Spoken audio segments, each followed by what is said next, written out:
में unorganised sector की महिलाओं के लिए भी सेम राहत की बात की गई है। जब हम अनऑर्गेनाइज की बात कर रहे हैं तो हमारे घर में जो काम करती है, घरेलू काम, एक बार वापस स्लाइड पे चले जाएंगे पीछे। हमारे घर में जो काम करती है, ईंट भट्टे पे करती है, खेतों में करती है, उस अनऑर्गेनाइज सेक्टर की भी महिला के साथ होने वाले लैंगिक उत्पीड़न को इसमें कवर किया गया है। डेफिनेटली उसके लिए व्यवस्था, जो कार्रवाई होगी वो व्यवस्था थोड़ी अलग है। आगे चलते हैं। चौथी जो डेफिनेशन समझनी जरूरी है, और ये सारी चीजें मैंने एक्ट से उठाई हैं, ये मेरे शब्द सिर्फ नहीं है, डेफिनेटली सरल करने की कोशिश की है, लेकिन एक्ट की बात है इसलिए आप इसको रेफर कर सकते हैं। कार्यस्थल, वर्क प्लेस, तो जैसा मैंने अपना एग्जांपल लिया, हर एक वो जगह जहां वो दो लोग रेस्पोंडेंट और एग्रीड वुमेन काम के लिए जाते हैं, उस काम के लिए जो यात्रा की जा रही है वो भी इसमें कवर होगी।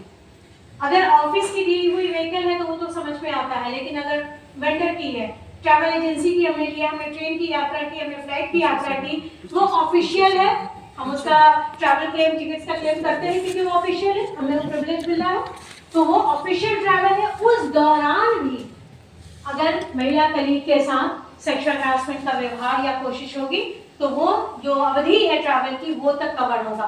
दूसरे जो स्पेस की बात है मैंने एग्जांपल में बता ही दिया कि किसी तीसरे जगह भी जाते हैं तो वो भी होगा। इस दौरान जितनी भी हम ऑनलाइन मीटिंग्स, बातचीत करते हैं, व्हाट्सएप, टेक्स्ट, ये सारी चीजों को work place and extended work place में कवर किया गया है। आगे चले।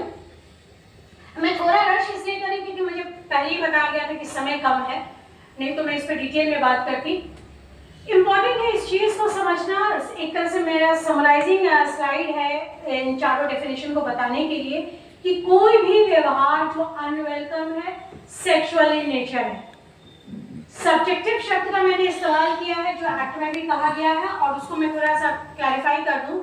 सब्जेक्टिव का अर्थ है कि उस स्थान पे जहां ये व्यवहार हुआ है, जिसकी कंप्लेन हुई है, हो सकता है वहां और 5 महिलाएं मौजूद हों और वो कहें कि नहीं हमें तो बुरा नहीं लगा, हमें इसमें कुछ सेक्सुअल नहीं लग रहा है, वो उन पर पड़ने वाला इम्पैक्ट उनका परसेप्शन होगा। लेकिन अगर 5 में से किसी एक महिला को वो लगता है कि वो सेक्सुअली कलर्ड रिमार्क था, कमेंट था और उसके लिए वो अनवेलकम था, वो अगर कंप्लेन करती है तो उसकी उस कंप्लेन की जांच होगी एज पर एक्ट।